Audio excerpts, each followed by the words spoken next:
que tu penses au thème qu'on va partager? Regarde quelqu'un d'autre, dis-lui embargo. Ça va aller.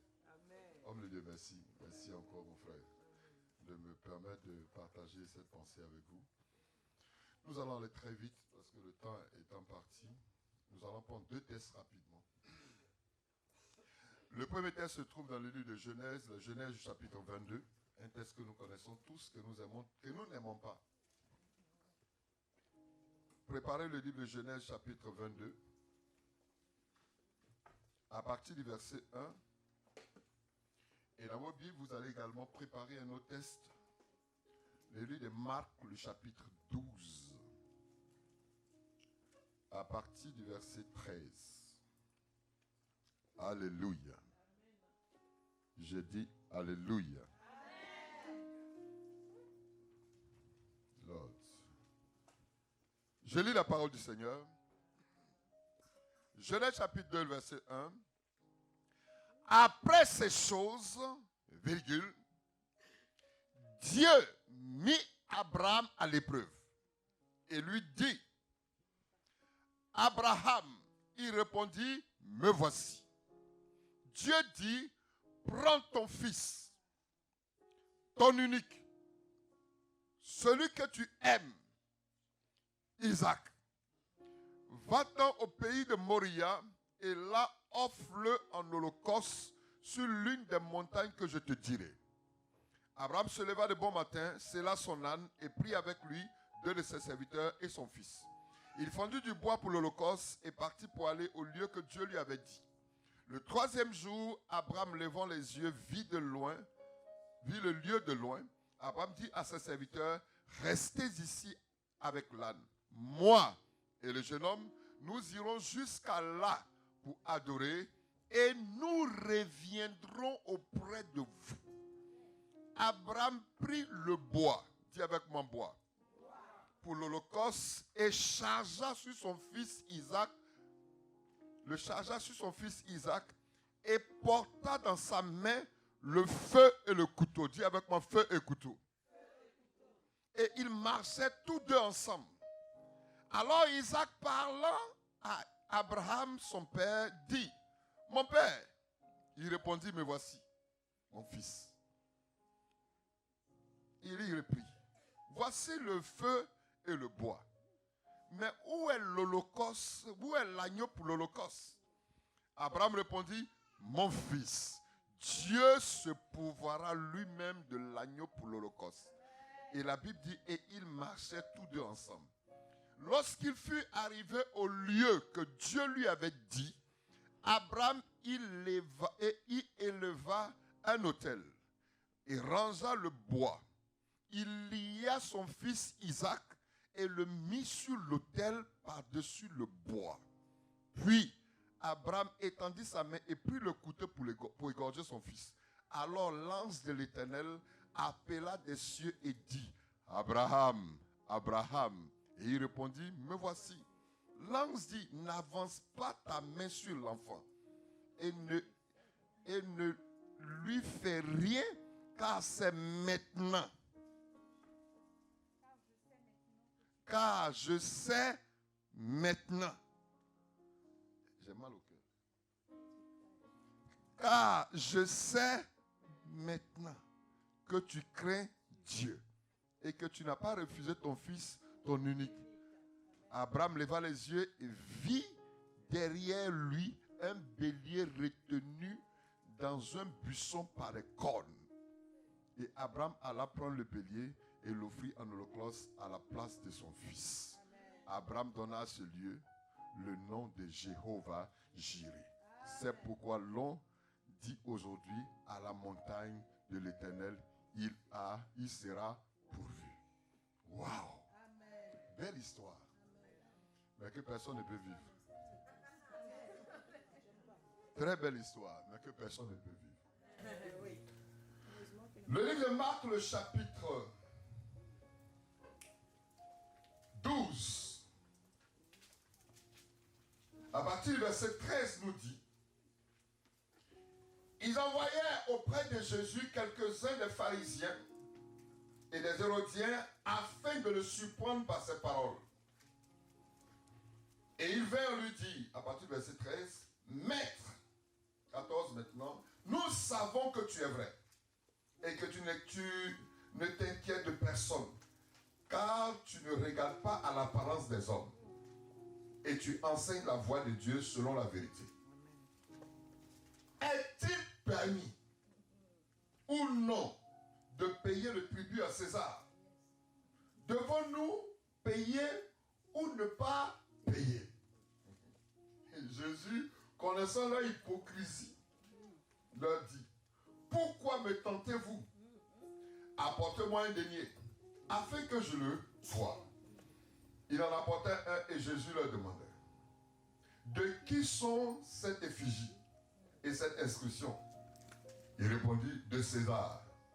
Alors il leur dit, rendez à César ce qui est à César et à Dieu ce qui est à Dieu. Alléluia. Merci pour ta parole. Cette heure est importante pour nous et nous avons besoin, Seigneur, que tu viennes nous conduire.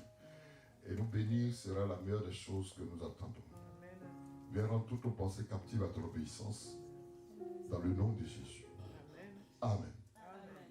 Alléluia. Amen. Je bénis le Seigneur encore une fois pour ce temps dans lequel vous êtes. Vous savez, être dans un moment de jeûne est pour d'autres personnes proscrit. Parce que selon eux, la Bible dit que quand l'époux est là, on ne jeûne pas. Mon ami, celui qui connaît son problème, c'est lui qui sait comment gérer. Amen. Vous comprenez? Amen. Jésus a dit quand il partira, tant qu'il est là, ils ne vont pas jeûner. Mais quand il partira, les gens vont, excusez-moi l'expression, ils vont se chercher. Alors, entrer dans cette pensée aujourd'hui, me retrouver dans ce moment de jeûne est pour moi une pensée que je veux partager parce que je sais que à ce moment précis-là, vous vous privez de beaucoup de choses. Pour d'autres, l'eau, la nourriture. Il y a d'autres même qui, pendant cette période-là, monsieur et madame ont pris une décision de ne pas satisfaire les désirs charnels. Pourquoi? Parce qu'on vise, on a un objectif. Donc indirectement, on se met sous embargo. Amen. J'ai dit quelque chose? Amen. Alléluia. Amen. Je dis Alléluia. Amen. L'embargo, c'est quoi au juste? C'est toute mesure ou décision qui restreint la circulation d'une personne ou bien d'une chose. Je vais plus loin pour dire, c'est une mesure qui t'impose des limites. On est d'accord? Ça veut dire qu'on ne t'empêche pas de circuler. Imaginez-vous que vous avez un produit que vous voulez vendre.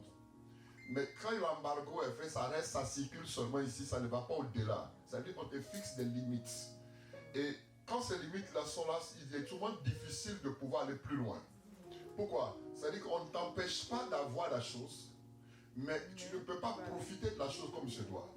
Écoutez, Dieu, avant que nous ne venions, a déjà régi les choses nous concernant. Quelqu'un m'a dit d'accord? Amen. Donc nous sommes un projet qui normalement vient dans le sein d'une femme. Mais pour manifester ce que Dieu a écrit d'avance. En Jérémie chapitre 1, il nous a dit, avant que tu ne sois dans le sein de ta mère, je te connaissais. Donc connaître, pendant que tu n'as pas encore de forme, je t'ai consacré, c'est-à-dire mis à part, et établi dans une position. Prophète des nations. Mais Jérémie va venir, mais Jérémie va rentrer dans le sein d'une femme. Il va commencer à vivre comme tout le monde. Mais il fallait à un certain moment que le Seigneur lui-même vienne l'interpeller pour lui dire, tu es certes au milieu d'une famille de sacrificateurs, mais tu as une particularité, c'est que je t'ai appelé à être prophète des nations, mais ta manière de travailler, c'est que tu dois abattre, tu dois détruire, tu dois faire ceci et cela. Tant que l'enfant n'a pas pris conscience de cela, il allait rester et être sacrificateur saint, sans pouvoir prendre conscience de ce que Dieu avait déjà arrêté. Donc, comme je dis, il est un projet qui est mis dans le sein d'une femme. Et on vient sur terre parce que Dieu n'est plus en train de créer les hommes. Le 6e jour, la Bible dit, Dieu créa l'homme. Le 7e jour, il a achevé toute sa création et il s'est reposé. Donc Dieu n'est plus en train de créer. L'objectif n'est plus en train de donner une forme. il a tout fait parce que créer, c'est ce qui se trouve dans notre esprit. C'est-à-dire qu'avant que cette chair ne soit, elle a été créée dans l'esprit de la personne.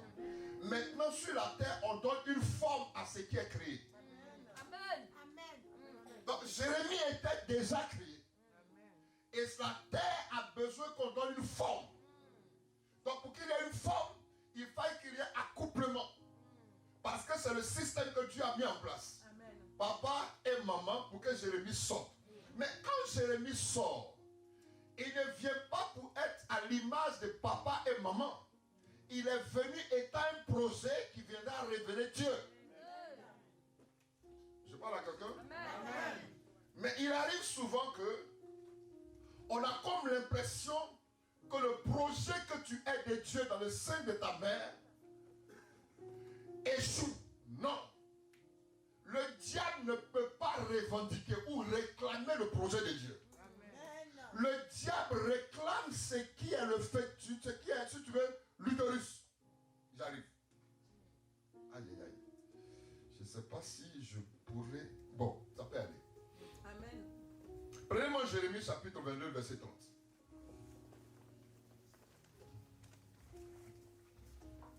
Oh my God. Je vais vraiment aller tout doucement parce que je sais que... Oh les deux. Si elle finit pas la prochaine fois, quand elle vient la prochaine fois, on va te... Parce qu'il faut que je parle.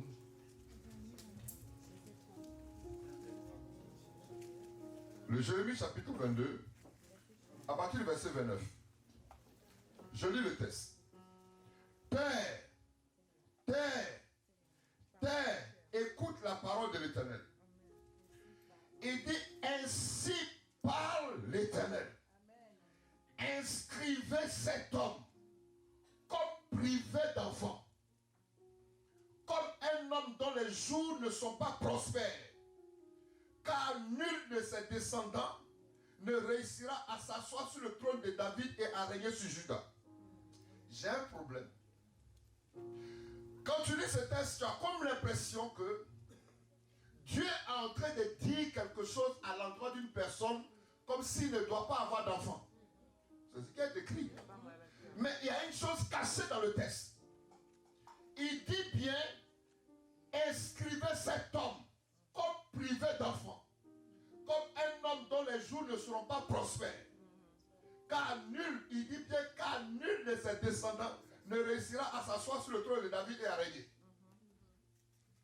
Quand Dieu voulait parler, Dieu ne s'est pas directement adressé à la personne. Il a parlé à la terre. Et la terre a enregistré. Le problème, c'est qu'il est un projet. Les enfants sont un projet. Selon la destinée que Dieu a régie à chaque enfant, il doit venir passer par l'utérus et être comme un transit pour venir sur terre. On est tous d'accord? Et le texte dit ici qu'il soit privé d'enfants. Mais si on s'arrête là, on réalisera que le monsieur ne doit pas avoir d'enfant. Mais le texte dit comme un homme dont les jours ne seront pas prospères. Car nul de ses descendants, quand on dit descendants, c'est qu'il doit avoir des enfants. Amen. Le problème, c'est que ses descendants ne réussissent pas à s'asseoir sur le trône de David et à régner. Parce que s'ils sont assis, le haut, cet homme-là, sera prospère. Mais si ses enfants ne réussissent pas à s'asseoir, alors il va rester dans la pauvreté. Ça veut dire quoi? Ce texte, quand je l'ai lu, j'ai été percuté. Une façon indirecte de dire que Dieu n'empêche pas ce monsieur d'avoir des enfants. Mais Dieu veut empêcher à ce monsieur de permettre à ses enfants de s'asseoir sur le trône. Or, le même texte dit, selon les paroles qui ont été déclarées sur la vie de la tribu de Juda, ils vont être rois. Il est descendant de la tribu de Juda. La parole a été déjà relâchée. Mais le problème, c'est que aucun de ses enfants ne doit s'asseoir sur le trône. Ici, on parle de Jéconia, dont Dieu Dieu il était déjà dans la lignée. Et de ses descendants allait sortir Jésus. Mais le problème, c'est que si ça passe par la lignée de Joseph, Jésus ne pourra pas s'asseoir sur le trône. Alors qu'est-ce que Dieu fait? Il fait entorse à la règle et il fait le choix d'une femme qui est aussi descendante. Mais parce que la lignée se transmettait par des hommes, Dieu casse la lignée humaine et il prend maintenant lui-même, il couvre Marie et il met l'enfant dans le sein. Les autres vont sortir, ils ne seront pas rois. Mais comme lui-même, il est le maître de l'univers, il va introduire Jésus pour casser cette parole. Est-ce que je suis en train de dire quelque chose? Ça veut dire quoi? Quand Dieu bénit, tu es déjà le projet de Dieu béni, tu sais. Mais quand on arrive, on peut arriver dans un utérus où il a été déjà dit aucun de ses enfants va être béni. Donc qu'est-ce qu'il faut qu'il se passe? Il faut une rencontre de celui qui peut changer le décret. Donc le ventre, l'utérus de maman peut être sous embargo. Parce que dans le village, on a dit, personne ne peut travailler. On ne t'empêche pas de naître, mais on t'empêche de travailler. On ne t'empêche pas d'être belle, mais on t'empêche de te marier.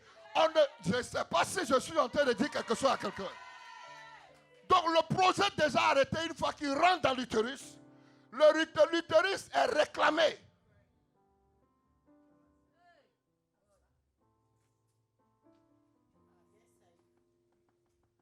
Parce que le père a 13 microsomes.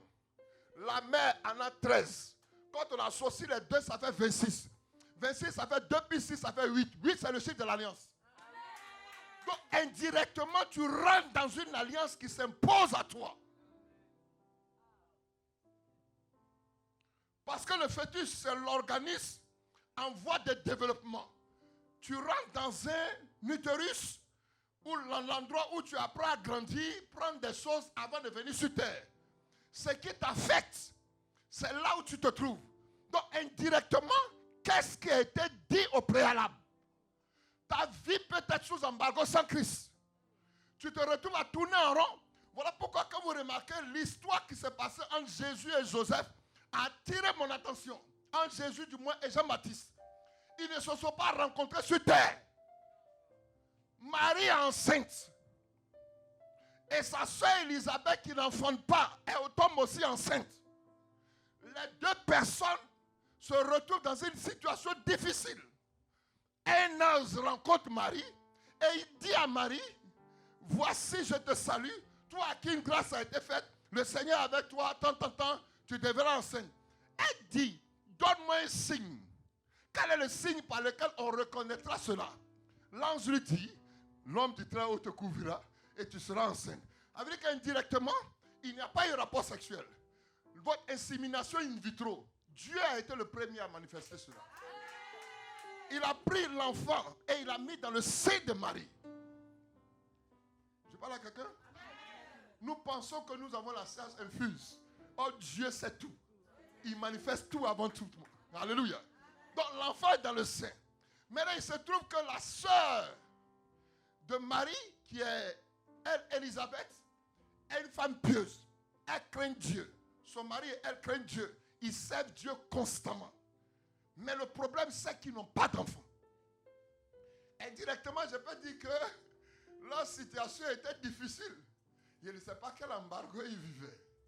Mais là, Dieu vient un jour rencontrer son mari. Là, ce n'est plus à la femme qu'il parle. À Marie, c'est l'ange qui l'a visité. Zacharie a été visité par l'ange et il demande. Dieu lui dit, tes prières ont été exaucées. Et il dit, bon, par quel signe je reconnaîtrai que, voilà, que ta prière est exaucée? Dieu le rend mieux. Donc, à quelqu'un, on donne une réponse et à un autre, on rend mieux. C'est le même ange, même question. Est-ce que je chante par là? Un mieux Et à l'autre, on lui dit comment ça va se faire. Alléluia. Il ne veut pas. Parce que souvent, quand Dieu te rend muet, c'est pour permettre aux autres de parler. Quand l'enfant va naître, les gens vont se précipiter pour donner un nom. Mais finalement, c'est lui qui aura le dernier mot. Donc, la situation que tu vis en ce moment, c'est comme si tu es sous embargo, tu ne peux pas parler.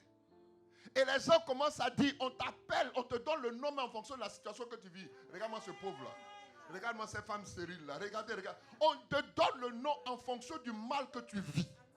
Mais ce jour-là, la Bible dit que Zacharie va dire, on l'appellera Jean. Mais avant qu'on ne l'appelle Jean, Marie va rencontrer Élisabeth. Les deux se rencontrent en un endroit et dès qu'elle parle, ce n'est pas Élisabeth qui tressaillit. Mais il y a quelque chose qui s'est passé dans le sein de Marie. Pourquoi? Parce que Jésus était dans le ventre de Marie, dans l'utérus. Jean-Baptiste est dans le ventre de sa mère, dans l'utérus. Il baigne dans un liquide, on appelle liquide amniotique. Je peux parler de l'eau. Jésus est dans l'eau, l'autre est dans l'eau. Les grands hommes se rencontrent au niveau de l'eau qui est la parole. À ce niveau-là, quelque chose va se produire. Puisque Marie a été remplie, dès qu'elle salue, la destinée de l'enfant va être boostée. Pourquoi? Parce que l'utérus avait dit au préalable que sa maman était stérile. Il n'a jamais été dit que Marie était stérile. Mais s'il sort, ça peut affecter sa destinée. Donc qu'est-ce qu'elle fait? Dès qu'elle salue, elle salue sa mère, un transfert va se faire dans le sein d'Élisabeth pour que la destinée de Jean-Baptiste sorte, il vienne pour accomplir ce pour lequel Dieu l'a appelé. C'est qu'il devait préparer le chemin du Seigneur. Maintenant, je vais vous poser une question. Les deux enfants sortent. Et la même Bible me dit, lorsque Jésus est apparu, son étoile est apparue, les gens sont venus l'adorer.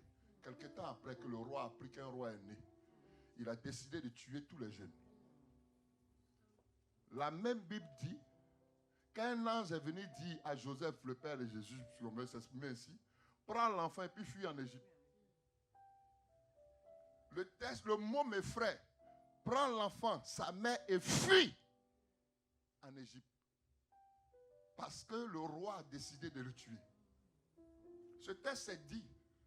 Mais regardez avec moi que ce qui s'est passé, Jean-Baptiste avait le même âge. Il était au même endroit. Il n'a pas fui, mais il n'est pas mort. Est-ce que je suis en train de parler à quelqu'un ce soir, ce matin?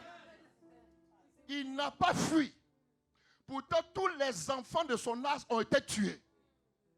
Pourquoi? Parce que la parole ne concernait pas Jean-Baptiste. On peut déclarer des décrets de mort dans cet endroit. Mais si tu as été appelé, parce que Jean-Baptiste a été appelé pour préparer le chemin du Seigneur. S'il meurt, Dieu devient menteur.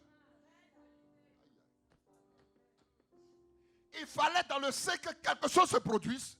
Une onction qui allait lui permettre de tenir là pour que Jésus parte. Jésus n'a pas fui, mais parce qu'il était écrit qu'il allait se retrouver en Égypte. Donc il y a des choses vous concernant qui sont écrites. L'ennemi peut voir une fuite, une faiblesse, là où Jésus a écrit. Écoutez-moi très bien, ce soir, je vais vous parler des choses bizarres. Mais où il est parti? Jésus était sous embargo. Jean-Baptiste de l'autre côté était sous embargo. On tue tout le monde. Mais Jean-Baptiste est resté là. Pourquoi? Parce qu'il avait un programme. Pourquoi? Parce qu'il avait été oint pour. Pourquoi? Parce que des choses étaient arrêtées. Pourquoi? Parce que le ciel avait déjà dit que c'est lui qui allait préparer le chemin du Seigneur. Donc sa vie ne lui appartenait plus. Il était venu pour accomplir un but. Le but, c'est introduire Christ. Même quand il était en train de baptiser, Jean-Baptiste n'était pas venu seulement pour baptiser.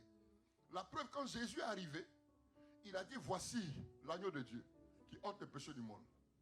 Parce qu'il m'a été dit, celui-ci qui je verrai l'esprit descendre et demeurer. Donc ça veut dire que pendant qu'il baptise, son esprit est en éveil. il n'est pas distrait parce que s'il rate cette occasion d'introduire Christ, il échoue dans sa mission. Quelqu'un m'écoute, hein? Donc son esprit est disposé. Il ne vient pas seulement à l'église, excusez-moi, pour être distrait. Il sait qu'il est venu pour accomplir quelque chose de particulier. Alors dès qu'il finit de baptiser Jésus, il est tranquille dans son esprit. Plus tard, il va introduire Christ. Vous remarquerez qu'il y a quelque chose que Jésus a fait pour lui. Et il y a en cours de route, il y a quelque chose que Jean-Baptiste a fait pour Jésus. Donc il y a souvent des formes de connexion qui doivent nous booster plus loin. Mais chacun a une destinée parce qu'ils ne s'appartiennent plus. Ils sont sous embargo de la main de Dieu en fonction du projet qu'il doit accomplir sur terre. Donc Jésus est venu pour accomplir, Jean-Baptiste est venu pour accomplir.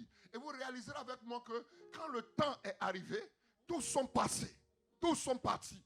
L'embargo dans les mains de Dieu, c'est comme l'argile entre les mains du potier. Tu dois prendre conscience que tu ne t'appartiens plus. Tout ce que tu dois faire, c'est pour accomplir le « il est écrit » te concernant. Nous ne sommes pas venus pour vivre des différentes sortes de connexions bizarres. Tu es venu pour te connecter au ciel. Je peux expliquer quelque chose? Homme de Dieu. Je sais que le jour où l'homme a commencé à créer le portable, il a réalisé que le portable ne peut pas fonctionner seul. Il a compris qu'il lui fallait une puce. Et la puce, quand elle est créée, elle n'est pas préalable pour connecter à un réseau. Donc le portable sans la puce ne peut pas fonctionner. On est d'accord, hein? Amen. Tant que l'opérateur ne connecte pas ça à son réseau, la puce ne sert à rien. Même la puce dans le portable, excusez-moi l'expression, comme on dit ici, sans avoir de recharge, ne peut soit souvent pas recevoir. Elle peut recevoir, elle peut ne pas appeler. Oui. Amen. Mais quand elle a l'abonnement, elle reçoit, elle appelle. Dieu nous a créés comme le portable. Et au préalable, il nous a connectés à un réseau. Le réseau du ciel. Amen, amen. Notre recharge, c'est la prière, c'est la foi. Je suis en train. Si tu ne te connectes pas au réseau du ciel, tu te perds. Donc avant qu'on ne se connecte au réseau du ciel, quand on est venu par rapport au fœtus de l'utérus où nous sommes sortis, on se retrouve à être connecté à un réseau qui parle du moi, notre connaissance intellectuelle, qui nous parle également d'un réseau, se connecter au réseau de nos parents, de maraboutage, du fétichisme et tout ça. Mais à la minute où on vient au Seigneur, il nous déconnecte d'un réseau pour nous connecter maintenant au réseau du ciel. Mais le problème, c'est qu'on refuse de mettre des charges. On refuse de prier. On refuse de jeûner. Or, toutes ces choses-là nous reconnectent. C'est-à-dire que ça active. Si c'est de toi que je parle, je veux que tu me dises un amen très fort. Tu ne peux pas venir à l'église et puis être dans une connexion fougère. La fougère a un problème. C'est qu'elle cherche à se greffer à un arbre. Tant que l'arbre est là, elle profite. Quand l'arbre meurt, la fougère meurt. Je refuse que tu sois à l'église dans cet état. Profiter. Et puis si l'église se casse, toi aussi tu te casses. Pourquoi? Dis à quelqu'un, je refuse. Je refuse que tu sois également une connexion igname. Je parle de l'igname, pourquoi?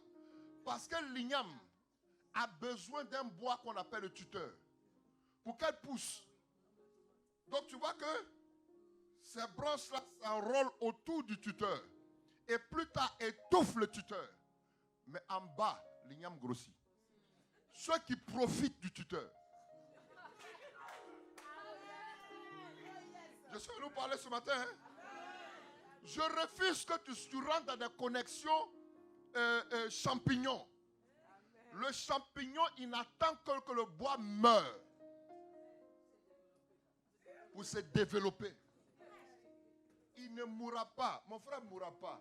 L'église ne mourra pas. Si tu attends ça pour gloire, tu vas rester ainsi. Dis-moi un amen.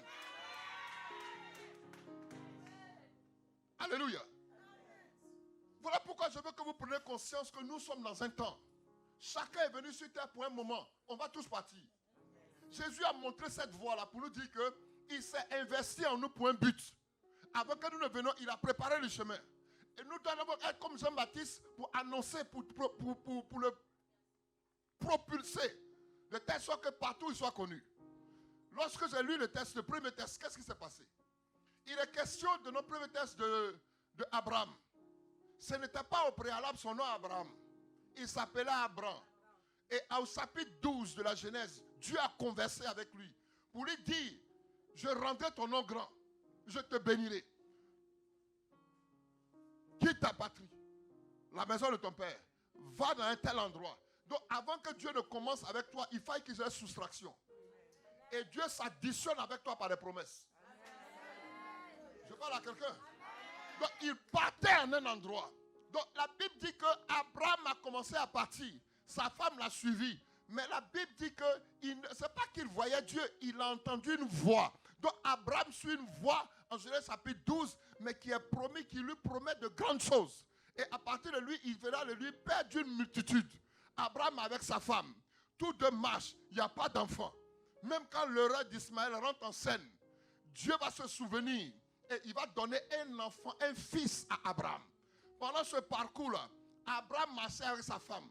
Ils ont quitté leur maison à 75 ans. Le vieux père Abraham a une femme chez son papa.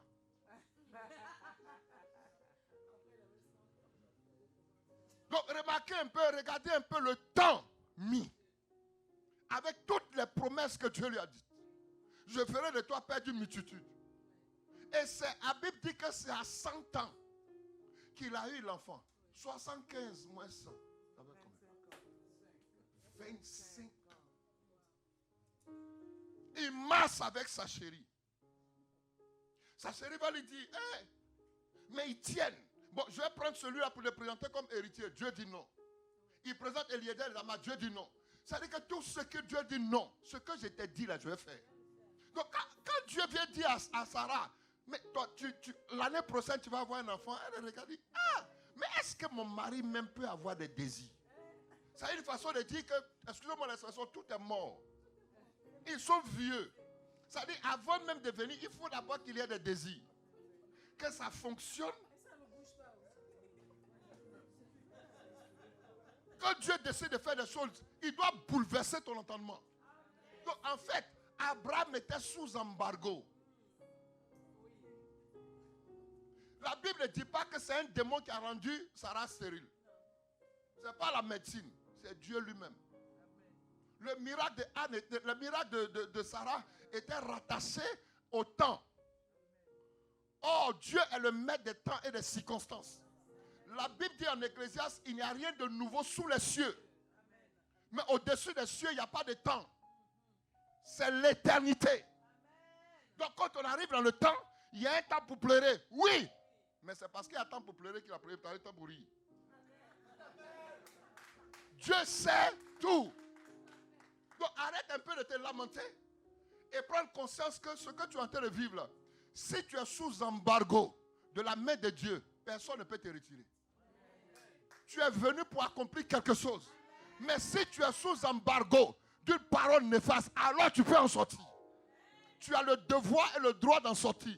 Je déclare que tu dois sortir. Je proclame que tu dois sortir. Je déclare que tu dois être libéré. Au nom de... Alors, regardez un peu le mystère qui se passe. Abraham a attendu longtemps et Dieu lui a donné son sourire. Isaac, 32 dans dehors. Quand il le voit matin, il rit. Il le voit le soir, il rit. Et Dieu vient lui dire maintenant, Abraham, Dieu mit Abraham à l'épreuve. Ah, tout le temps que 125 ans, tu ne m'as pas donné enfant. Je ne t'ai pas abandonné. Ça n'est pas épreuve.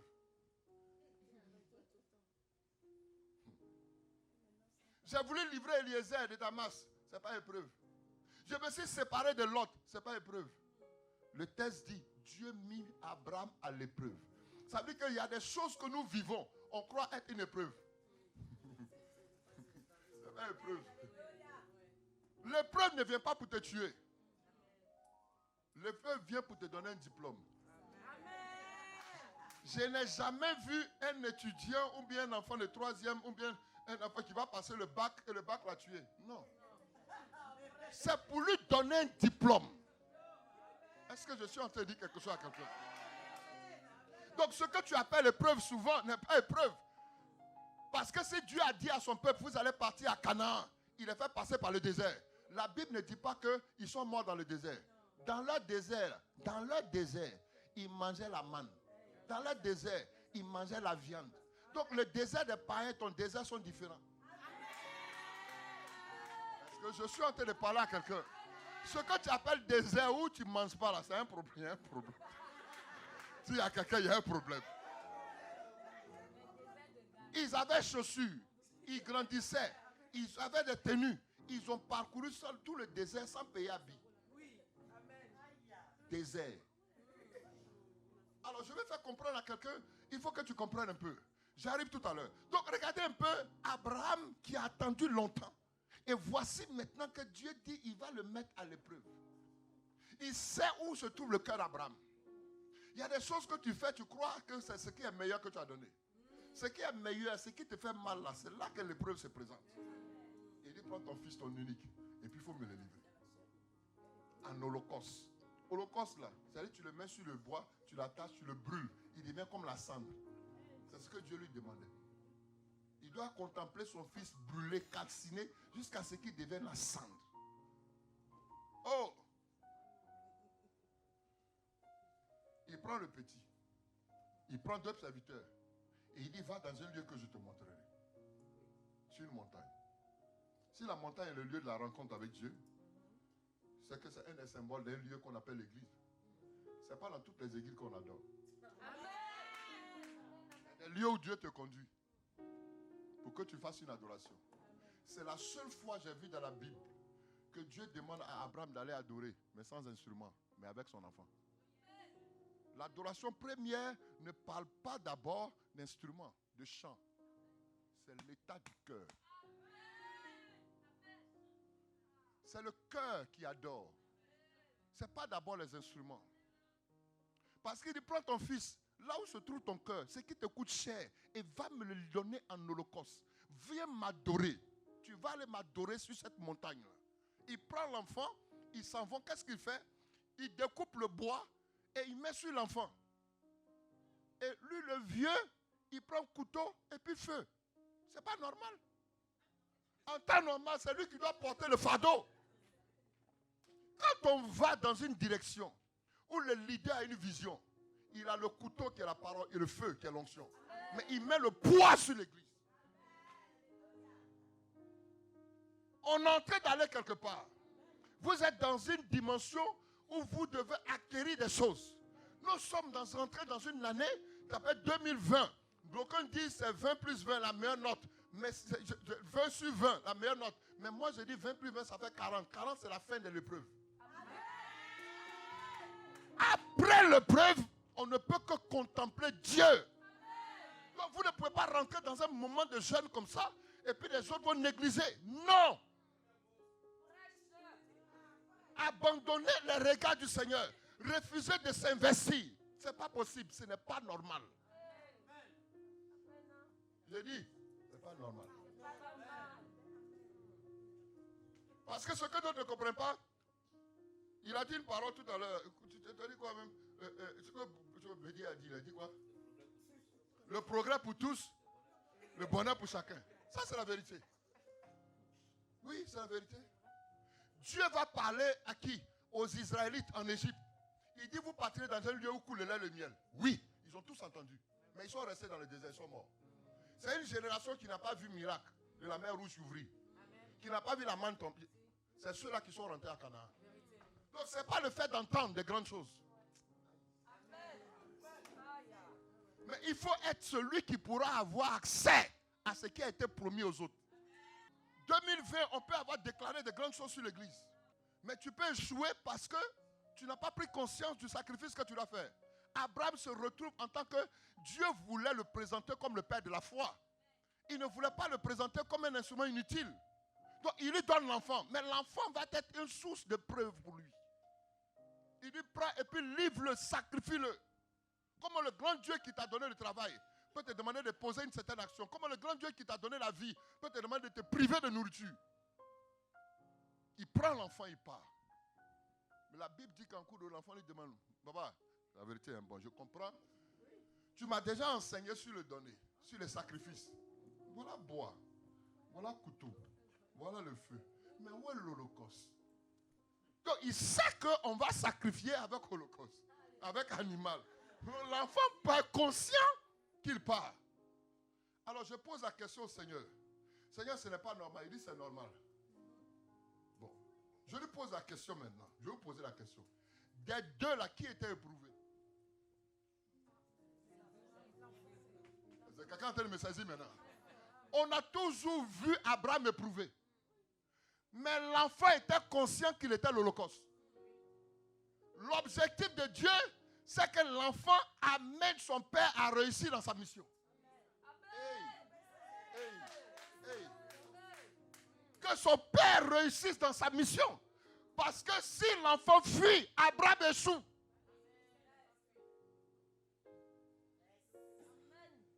Voilà pourquoi il occupe avec le fardeau.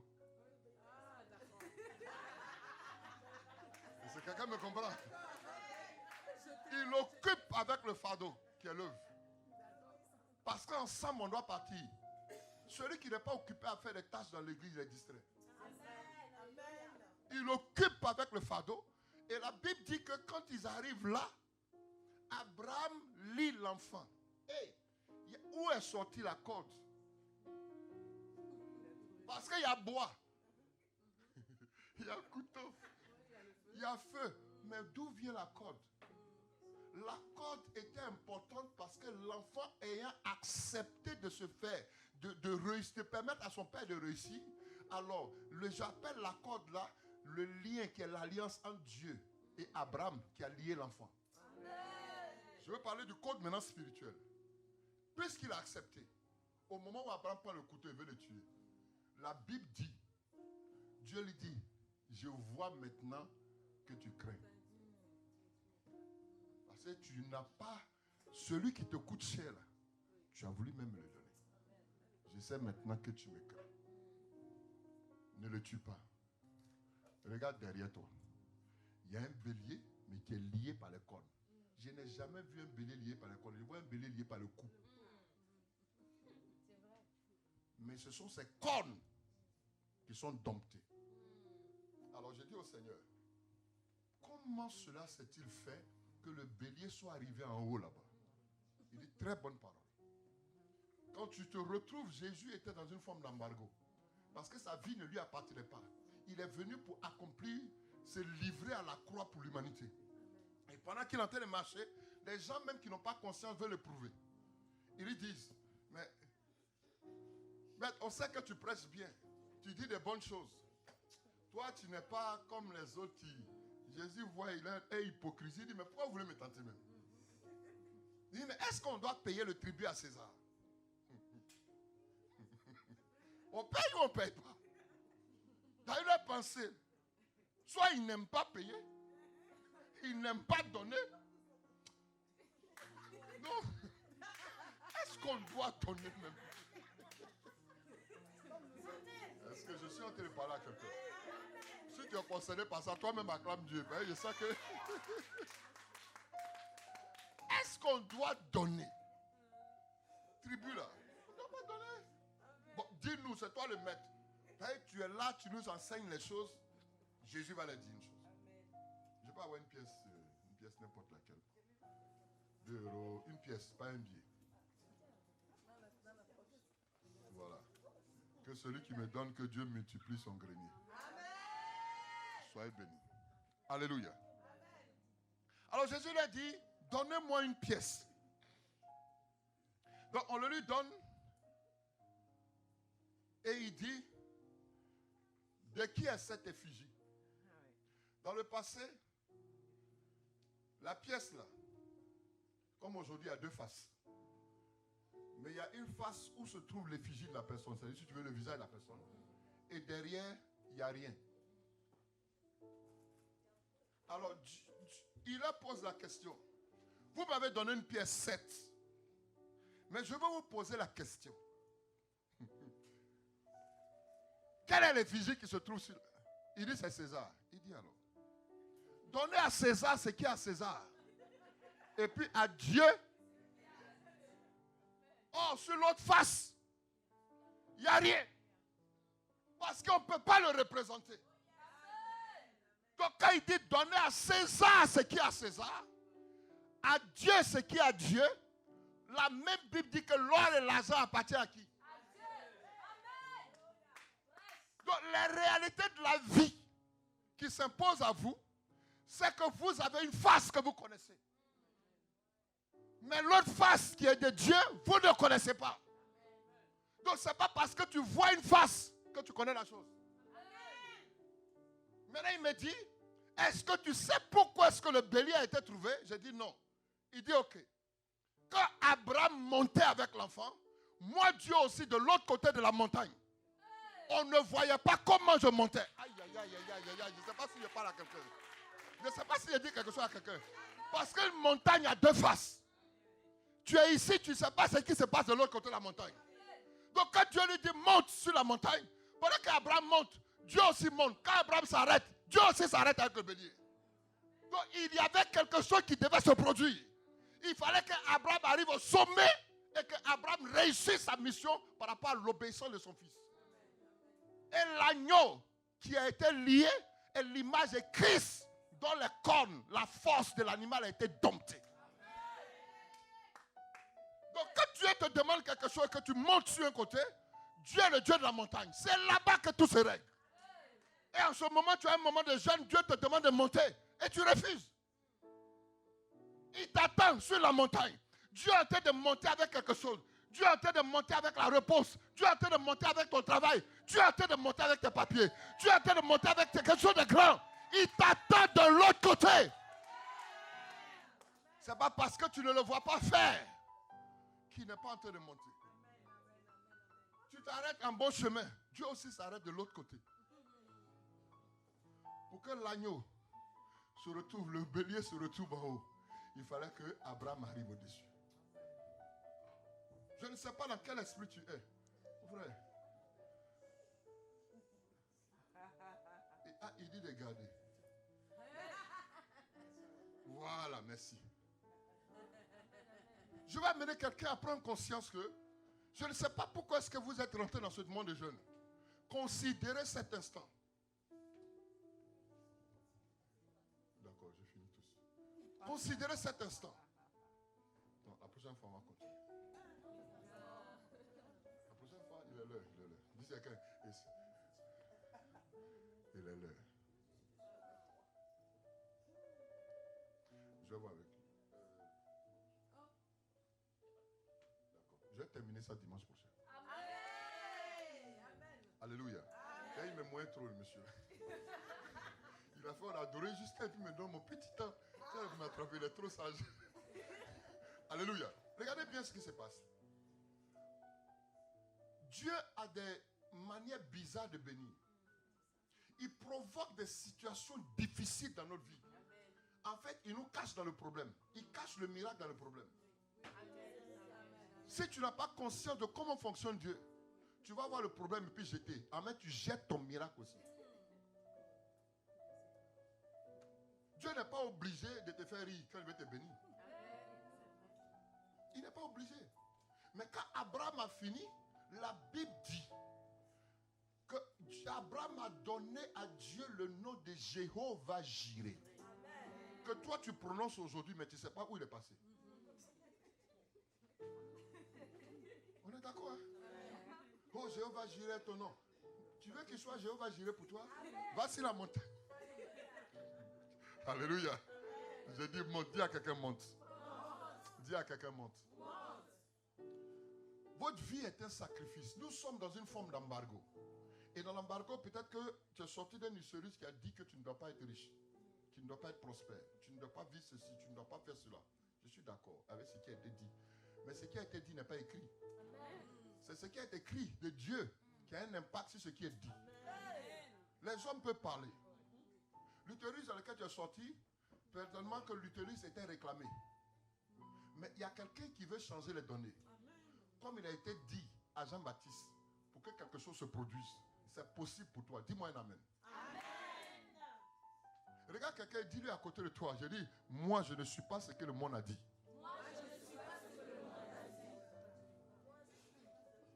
Dis, les circonstances de la vie ne me parleront plus. Donc si on a dit que ta maman ou bien ton papa ne doit pas travailler, ça c'est eux. Et c'est eux. De la même manière que Dieu est venu rencontrer Jérémie et puis lui dit, avant que tu ne sois dans le sein de ta mère, je te connaissais, je t'avais consacré, établi prophète des nations. Jérémie va dire, je suis un enfant. Il dit, hé, arrête de dire que tu es un enfant. Jérémie dit quoi? Je suis un enfant. Je vous ai parlé de ça ici, non? Oh my God, je vous ai parlé de ça ici. Que quelqu'un me prend le livre Jérémie chapitre 1. Je vais terminer avec ça. J'aime trop votre pasteur. Je ne sais pas pourquoi est-ce que Dieu a permis qu'on ouvre cette parenthèse. Waouh. Jérémie, je le livre de Jérémie chapitre 1. À partir du verset 5, si je ne me trompe pas. Le livre prophétique. 1, à partir du verset 5. Quelqu'un peut le lever puis le lire, s'il vous plaît. Peut-être que moi je me trompe, peut-être que ce n'est pas écrit dans ma version, moi je me suis trompé. Non, ça c'est votre version. Car je suis. Il a dit quoi? Car je suis. Aïe. Il dit car je suis un enfant. Alors Dieu donne la réponse au verset 7. Verset 7 nous dit, l'Éternel m'a dit, ne prétends pas que tu es trop jeune. Bon, ça c'est ta version. Qui m'a une autre version? Lui c'est bon. Oui, oui, mon petit, oui. Ne dis pas. Attends, le petit le lit. Oui. Oui. Monte la voix. Et l'Éternel me dit, ne dis pas que je suis un enfant. Ne dis pas quoi? Je suis un enfant. Est-ce que c'est vrai ce que tu as dit? Il dit quoi? Je suis un enfant. Ne dis pas. Je suis un enfant. Est-ce que c'est normal? Si on veut parler normalement, on dit ne dis pas que tu es un enfant. Oui. Dieu devait lui dire ne dis pas que tu es un enfant. Mais il dit ne dis pas je suis un enfant. Parce que le je suis c'est moi Dieu. Donc si tu présentes le je suis qui est la capacité de Dieu, tu ne peux pas montrer une faiblesse.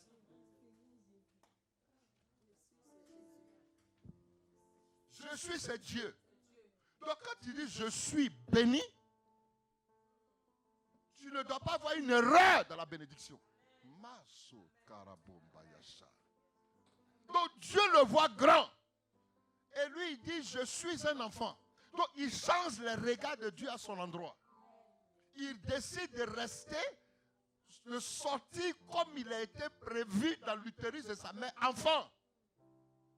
Or Dieu ne le voit pas enfant, mais Dieu le voit dans la destinée positionnée, consacrée et établie.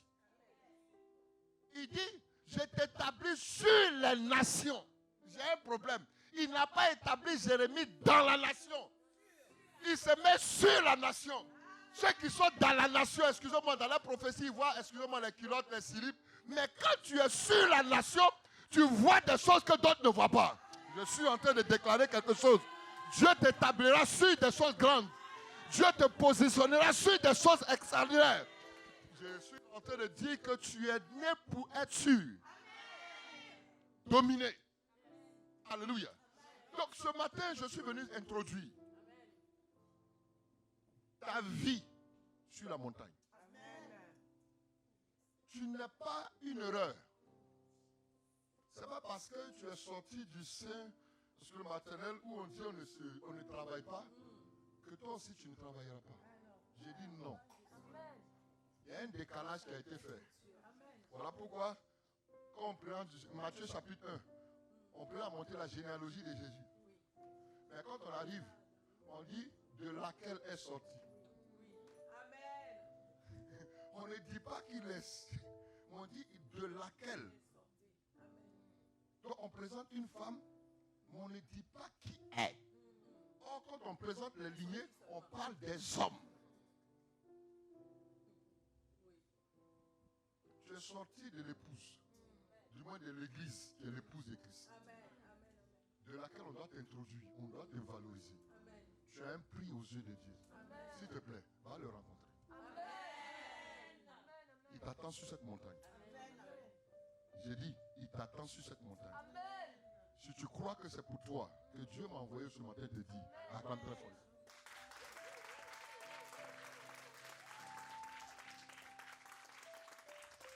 Alléluia. À l'étape où vous êtes arrivé, il faut que chacun apprenne à prendre conscience que le sacrifice est divin. Dieu lui-même a sacrifié Jésus.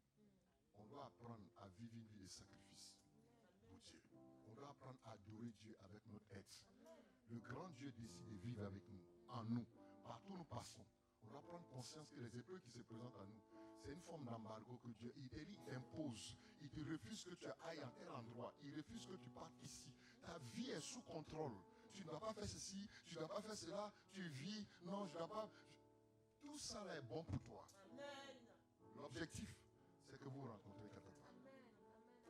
Alors ce qui te freine depuis fort longtemps, ce qui t'empêche d'exceller, ce qui t'empêche d'aller loin, ce qui t'a empêché jusqu'à aujourd'hui de voir des choses grandes, je veux te dire qu'il est important pour toi que tu te déconnectes. Déconnecte-toi si tu veux voir de grandes choses. Pour pouvoir honorer Dieu comme il se doit, il faut que tu apprennes aujourd'hui à te déconnecter. Il y a des bagages que tu as transportés 2019, tu as envoyé. Dis à quelqu'un, laisse ça. Alléluia. J'ai dit alléluia. Alors mets une main sur le cœur. Et tu vas répéter cette parole avec moi.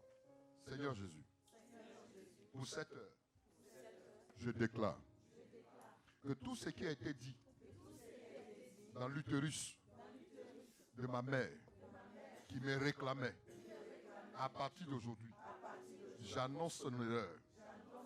Et comme tu as parlé au sein de la mère de Jean-Baptiste, ainsi, tu as parlé à l'église où tu m'as inscrit. Cette église, la Bible d'or,